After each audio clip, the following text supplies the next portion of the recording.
Сайн байцгаана уу? Физикийн багш цолцоо байна. Өнгөрсөн удаагийн хичээл дээр бүгдээрээ цахилгаан хэлхээ хүчтэл гэдэг хичээл үзсэн. Түүнд харуулцах гэрийн даалгавар нь хүчлийг цуваа болон зэрэгцээгээр холбоод хүчлээ хэмжээд дүгнэлт болон схемийн зураараа гэсэн даалгавар өгсөн байна. Тэгвэл гэрийн даалгавраа бүгдээрээ шалгацгаая. За энд цуваа хэлхээ, зэрэгцээ хэлхээг туршилтын бит програм дээр өгсөрсөн байна. За цуваа хэлхээг хэлхээнд дээр байгаа хүчлүүдийг хэмжээ 9 вольт. Ерөнхий хүчтэл маань 9 вольт байхад чийдэн тус бүр дээр унах хүчтэл маань яах нь харцгаая. За эхний чийдэнд 4.5 вольт хүчтэл унсан байна. Хоёр дахь чийдэнд мөн 4.5 вольт хүчтэл унсан байна. Өөрөөр хэлэх юм бол хэлхээг цуваа холбоход цахилгаан хөдөлгөгчөөс буюу батарейнаас гарч байгаа ерөнхий хүчтэл маань чийдэн тус бүр дээр унахдаа хуваагдаж очсон байна. За энэ дээр зэрэгцээ холболтыг өгсөн байна. За зэрэгцээ холболтын хүчлийг нийтдээ 9 вольт батарейнаас гарч байгаа хүчтэл маань нийт хүчтэл маань 9 вольт. За нэгдүгээр чийдэн дээр 9 вольт, хоёрдугаар чийдэн дээр мөн адилхан 9 вольт буюу зэрэгцээ холбоход яах нь 9 вольтын хүчтэл маань нийт ерөнхий хүчтэлтэйгээ тэнцүү байна. За эндээс зэрэгцээ холболтон дээр тайлбарч үгүй. За зэрэгцээ холболт гэдэг бол ерөөсөө гүйдлийн утас салаалж байгаа холболтыг зэрэгцээ холболт гэдэг. Тэр зэрэгцээ холболтыг чийрэлэхдээ та нар гүйдлийн утас энд яаж салаалж байна? Гүйдлийн утас энд бас салаалсан байна. За хүчлээс цэник урсан гарахдаа энд хоёр хуваагдаж очиж байна. Буцаад нийлэхдээ яах нь энд цуглараад тэгээд нийт одоо батарейндаа буцаж ирж байна. Тэр гүйдлийн утас гүйдлийн утас маань хуваагдаж байна гэдэг маань гүйдэл маань хуваагдаж байна гэсэн. Эсвэргээрээ хүчтэл маань тэнцүү. Гүйдлийн утас хуваагдахгүй буюу цуваа байх мал гүйдлүүд маань тэнцүү, эсвэргээрээ хүчтэл маань нийлбэртэй тэнцүү гэдэг анализуудыг бас гэртээ хийсэн байх хэрэгтэй байна. За эндээс авч үзэхэд яах нь хүчтэл маань нийт 9 вольтын батарей залгахад 4.5 болоод цуваа холболтын үед хуваагдсан байна. Тэгэхээр нийт хүчлийг олохдоо цуваа холболтын үед хэрэглэгч тус бүрт харгалзан хуваагддаг байна. За зэрэгцээ холболтын үед 9 вольт байхад 9 вольт гэдэг 1 2 дугаар чийдэн дээр тэнцүү хүчлүүд унж байгаа учраас энд яах нь зэрэгцээ холболтын үед хүчлүүд тэнцүү байх. Тэгэхээр өмнөх хичээл дээр гүйдлүүдийг үзсэн байгаа ч тийм ээ. Гүйдэл маань болохоор цуваа холболтын үед тэнцүү, зэрэгцээ холболтын үед нэмэгдэжсэн. Тэгэхээр гүйдэл хүчтэл хоёр маань цуваа болон зэрэгцээ холболтон дээр ийм ялгаатай байдаг байна. Тэмдэглэж аваарай. За тэгвэл өнөөдөр бид нар зургийг ажиглая. За энэ маань волтаж буюу хүчлээс цэнэгийн урсгал буюу гүйдэл маань гарч ирж байна. Тэгтэл гүйдлийн урсгалд энд садаа болоод байна тийм ээ. За энд харж байгаа бол гүйдлийн урсгал яг ингээд шүүгээд байгаа юм шиг цөөхөн болоход ингээд гаргаж ирээд байна. Тэгвэл бид нэр өнөөдөр яах нь энэ маань гүйдлийг нэг өсөндөө эсэргүүцээд байна гэсэн үг. Тэгэхээр бид нар өнөөдөр цахилгаан эсэргүүцэл гэдэг хичээл үзэх нэ гарч ирээд тавиарай.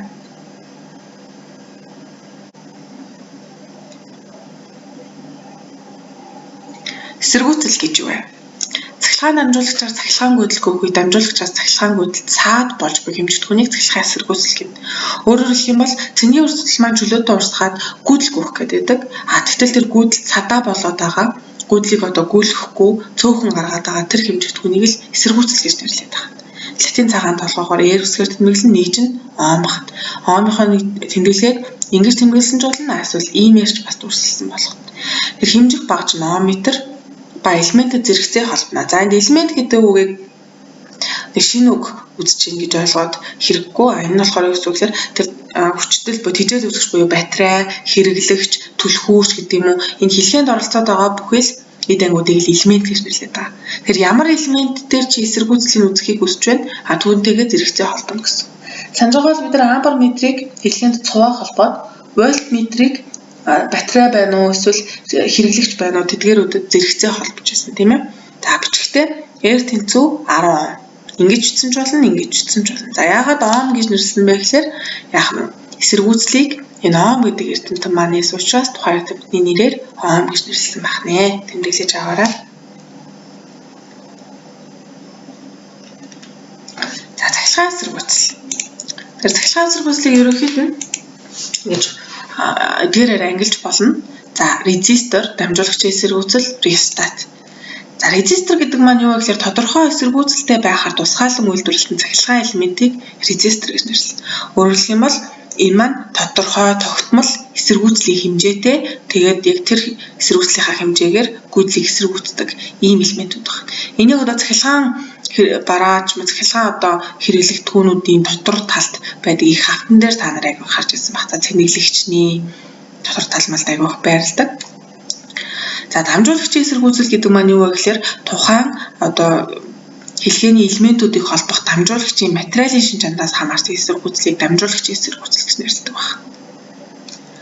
За рестат гэдэг нь юу вэ гэхээр хэлхээний гүйдлийн хүчийг ихсгэх ба багасгах зорилготой ховсох эсэргүүцлийг рестат гэж нэрлэдэг байна. Анзаарсан бол энд байгаа эсэргүүцэл маань юу тогтмол эсэргүүцэл цаанаас нь яг нь жишээлбэл 10 омын эсэргүүцэлтэй элемент гэх юм бол энэ бол 10 омыг л эсэргүүцнэ. Гэтэл энэ рестат гэдэг маань 10-аас 100 ч юм уу бүсэн хэмжээгээр эсэргүүцлийг ихсгэж багасгаж болдог байна. За үүнээс гадна хэрэглэгч бас өөрийн эсэргүүцэлтэй байна. За жишээлбэл гарч чийдэн байна, хонх байна, тийм ээ. Хэлхээнд холбогдож байгаа бүхэл тэр хэрэглэгчүүд маань бас өөрийн эсэргүүцэлтэй байна. Тэр эсэргүүцэл гэдэг маань тэр гүйдлийг чөлөөтэй урсгахад нь саад болоод байгаа зүйлийг эсэргүүцэл гэж ойлгож байна. Резистор хэлхээнд ингэж дүрслэх нь байна. Бүгдээрээ огсорч үзье. За энд нөгөө нэг туршлын програмны яг энэ хэсэгт резистор гэдэг. Резистор маань харагдаж байна. За резистор дээр байгаа энэ өнгийн зураас нь болохоор тухайн резисторыг хэдэн омын хүчтэй, хэр их дулааны төсвөртэй ийм резистор вэ гэдгийг кодчлон, өнгөөр кодчлон илэрхийлсэн байдаг. За эндээс хэлхээ ингээд битэр болоход гүйдэл маань хүчнэ.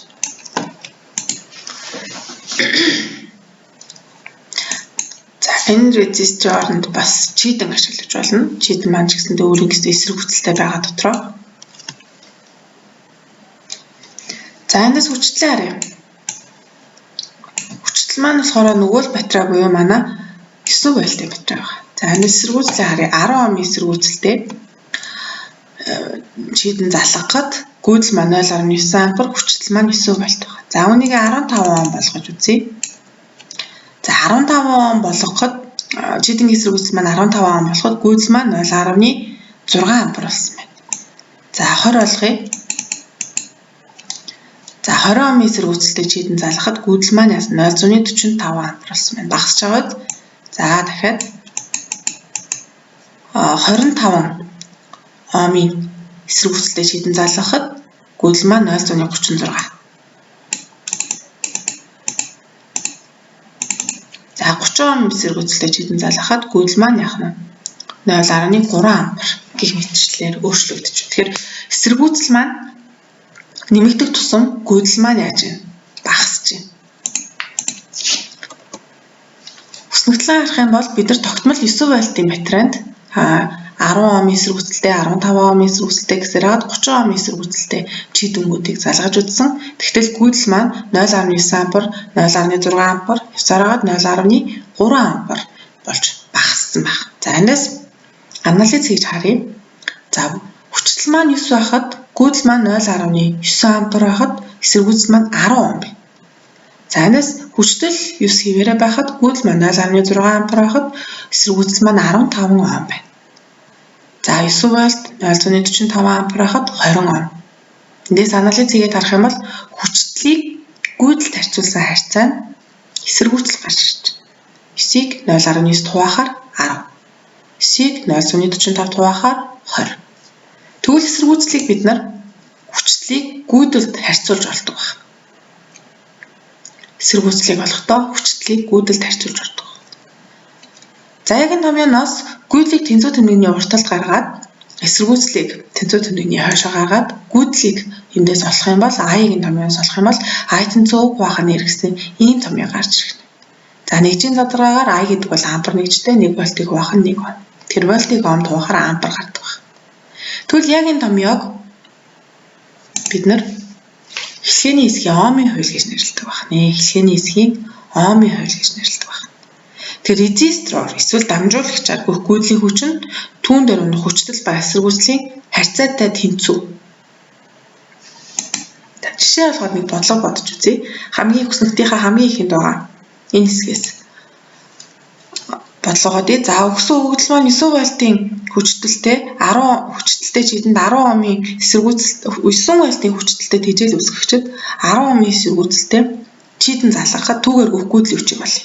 Томьёо ёсоор I-ийн 100 хуваах нь нэр байх хэвээр. U гэдэг бол 9 вольт, хуваад нь R гэдэг бол 10 ом. Тэгэхээр 9-ийг 10-т хуваахаар 0.9 ампер гарч байна.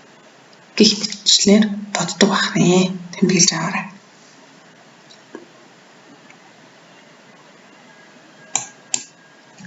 За дамжуулагчийн эсэргүүцэл гэж юу вэ? Тэгэхээр дамжуулагчийн эсэргүүцэл гэдэг маань ерөөсөө цахилгаан дамжуулах чадвараар материалыг дамжуулагч ба тусгаарлагч гэж ангилдаг. Дамжуулагч гэдэг маань цахилгаан дамждаг материалуудах нөгөө төмөр, зис, хөнгөн цагаан. За тусгаарлагч гэдэг маань цаас, одоо эрзэн, гэлгарууч гэдэг юм. Ерөөсөө цахилгаан дамждаггүй материалыг тусгаарлагч материал гэж нэрлэдэг. Тэр үүнийг өөрөөр цахилгаан дамжуулах чадвар муу бол эсэргүүцэл ихтэй гэсэн үг. Цахилгаан дамжуулах чадвар сайн байх юм бол эсэргүүцэл багатай гэж бид нар ярилцдаг байна.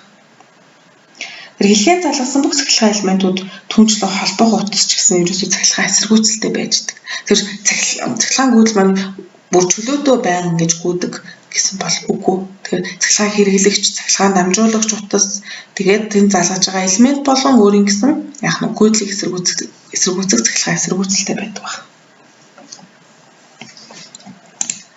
Тэгвэл энэ дамжуулагчийн эсэргүүцэл маань түүний ямар материал байдаг вэ буюу дотоод бүтэц. За дамжуулагч маань хэр урт байгаа вэ? За дамжуулагчийн диаметр хэр зузаан бэ гэсэн хэмжигдэхүүнүүдээс хамаардаг байна. Дамжуулагчийн уртыг эсэргүүцлийг бид нэр үсгээр тэмдэглэе. За тэгэх юм бол рог хувийн эсэргүүцэл L-ийг дамжуулж байгаа тэр утасны маань урт, S-ийг хөндлөн огтлын талбай гэж авч үзье. За хөндлөн огтлын талбай гэдэг нь хэд зузаан нэг хэлж байгаа. Тэгвэл олохдоо R тэнцүү хувийн эсэргүүцлийг уртад дамжуулагчийн уртад үржүүлээд хөндлөн огтлын талбайд нь хувааж болдог. Эндээс бидний мэдэхгүй байгаа хэмжигдэхүүн бол хувийн эсэргүүцэл. Тэгэхээр хувийн эсэргүүцэл гэж юу вэ? Бодис бүр харилцан адилгүй гүйдэл эсэргүүцэх чадвартай. Хөнгөн цагаан байна уу, төмөр байна уу? Тэгэхээр энэ нь болохоор шинж чанарыг л хувийн эсэргүүцэл гэж нэрлэдэг байна. За энэ хувийн гэсэн утга шүү. За хувийн эсэргүүцлийн нэгж нь омыг үржүүлэх миллиметр квадратыг хуваах нь метр гэсэн нэгжтэй байдаг. Энэ нэгжийн задаргааг уншихын тулд юу гэсэн үг вэ гэхээр одоо 1 метр урттай 1 мм квадрат хөндлөн огтлын талбайтай материал нь ийм омын эсэргүүцэлтэй юм аа гэж цаанаас нь гаргаад өгсөн тогтоосон тогтмол тоонууд байдаг гэсэн үг. Тэгвэл нийт 1 метр болон 1 мм квадрат хөндлөн огтлын талбайтай ийм материал нь ийм эсэргүүцэлтэй байдгийн бол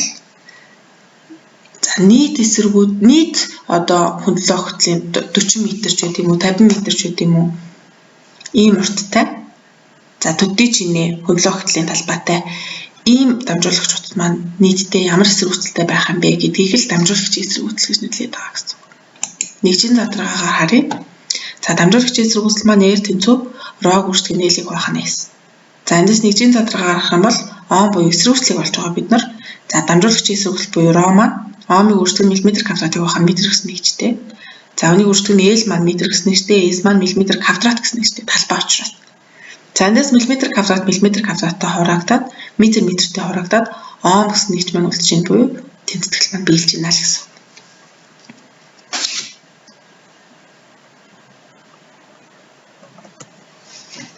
Тэгэхээр дамжуулагчийн эсэргүүцлийг энд хувийн эсэргүүцлийг харуулсан маань бодисын. За хөнгөн цагаан жишээлбэл 0.28 омыг үрждэг миллиметр квадратыг хуваах нь метр гэсэн хувийн эсэргүүцэлтэй. Вольфрам утас 0.55 төмөр 0.98 зис 0.17 мөнгө 0.16 гэх мэтчлэн хувийн эсэргүүцлүүд. За эндээс зис мөнгө 2 маань 0.17 0.16 буюу хамгийн бага хувийн эсэргүүцэлтэй байгаа учраас гүйдлийг маш сайн дамжуулж өгдөг байна. Тэр зис утсыг бид нэр бол гүйдэл дамжуулагч утсаар сонгож хэрэглэдэг байгаа тийм ээ. За мөнгө бол зисээс илүү сайн гүйдэл дамжуулдаг хэдий ч айгу үнэт металл учраас ховор холттой байдаг үнэт металл учраас бид нар мөнгийг гүйдэл дамжуулахад ашигладаггүй. За зис утсыг ашигладаг байна. Тэгэхээр зис дамжуулагчийн хувьд авч үзэхэд 0.17 Омыг өрсгөх мм квадратыг хуваах нь метр гэсэн нэгжийг задлж уншия. Энэ нь 1 метр урттай 1 мм квадрат хөндлөн огтлын талбайтай зэс утасны хувийн эсэргүүцэл нь 0.17 ом юм байна гэсэн ийм тоог. За жишээ бодлого бодож үзье. 100 м урт 0.5 мм квадрат хөндлөн огтлын талбайтай нихром дамжуулагчийн төгсгөлүүд хоорондын хүчтэй нь 128 вольт бол түүгээр гүйхгүй л хүчийг олё. Тэгэхээр 128 вольтоор ажилладаг тэжээл үүсгэгчэнд яах нь 100 м урт 0.5 мм квадрат хөндлөн огтлын талбайтай нихром дамжуулагч хүчийг холбогдсон байна гэсэн. Тэгэхээр түүгээр гүйхгүй л хүчийг олъё. Тэгэхээр бидний мэддэг гүйлийн томьёо маань омын хууль буюу уг хуваах нь R. Эндээс бид нэр R-ыг буюу дамжуулагчийн эсэргүүцлийг олох гэдэг гэсэн. Тэр дамжуулагчийн эсэргүүцлийг олохоос өмнө эхлээд дамжуулагчийн материал нихром учраас түүний хувийн эсэргүүцлийг олъё. За нихром утасны хувийн эсэргүүцэл эндээс хүснэгтээс харахад 1-ээс 1.1. Тэгэхээр 1-ээр нь авчи. Тэгэхээр 1 омыг өрсгөх мм квадратыг хуваах нь метр гэсэн хувийн эсэргүүцэлтэй нихром утас маань дамжуулагчийн эсэргүүцлийг олох юм бол 1 омыг өрсгөх мм квадратыг хуваах нь метрийг үржигдэх нь за энэ маань 100 м урт гэсэн учраас L 100 м 0.5 мм квадрат хөндлөн огтлын талбайтай гэсэн учраас хуваадаг нь 0.5 мм квадрат. Тэнцүү за мм квадратаа хураагдаад метртэйгээ хураагдаад нэгийг 100 дөржүүлээд 0.5 хуваахаар 200 ом эсэргүүцэлтэй гарч ирж байна. За эндээс бид нар гүйцлийг олох ёстой. Гүйцэл гэдэг бол ууг хуваах нь R. Тэгэхээр бид нар сая энэ R-ыг олчихсон. У маань энд өгөгдсөн байгаа 128 вольт. Тэгэхээр U гэдэг бол 128 вольт, R гэдэг бол 200 ом. Ингээд 0.164 ампер гүйцэл гүйх байсан байх нэ гэж бичиж аваарай. Тэгэхээр ярьж байгаа энэ тодорхойлолтууд болон жишээнүүдийг бичлэгээ зогсоож аваад тэмдэглэж аваад байгаарай.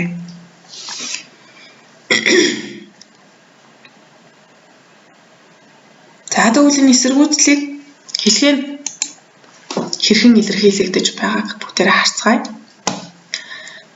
За чэдэн ч гэсэндээ өөрөө гэсэн эсэргүүцэлтэй гэж ирсэн. Тэгвэл одоо эсэргүүцлийг чэдэнгийн эсэргүүцлийг олж үзье.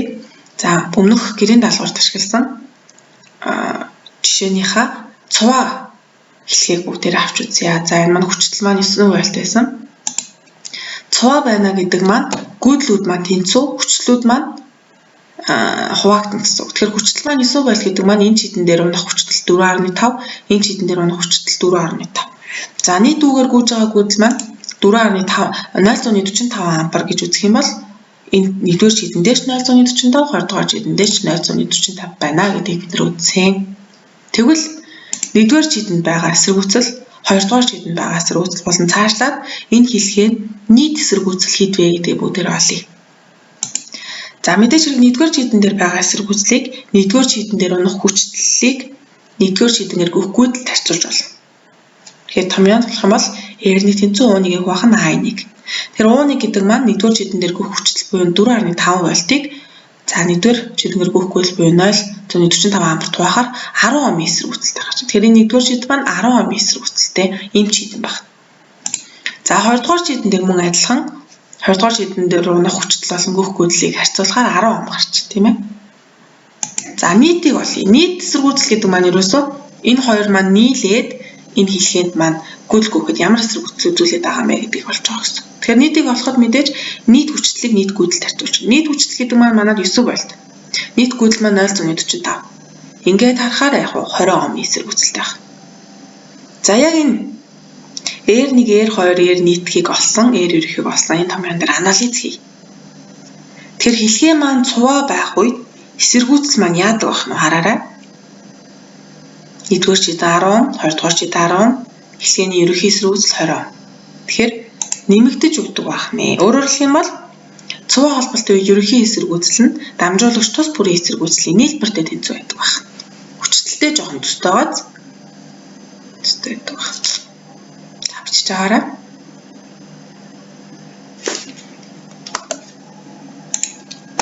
Тэр бүгдээрээ баталж харъя. Саяны цуваа холболтын үед эсэргүүцэл маань эхний чид маань 10 омын эсэргүүцэлтэй гэсэн харъя. За энд 10 омын эсэргүүцэл үзэлтэй тийм ээ. Бид нар бодоод гаргаад ирсэн байсан. Батлагдчихлаа. За энд 2 дахь чийд маань 10 ом эсрэг үзэлтэй. Тэгэхээр энэ хоёрын маань нийт эсрэг үзэл нь яах нь вэ? 20 омын эсрэг үзэлтэй байх нэ.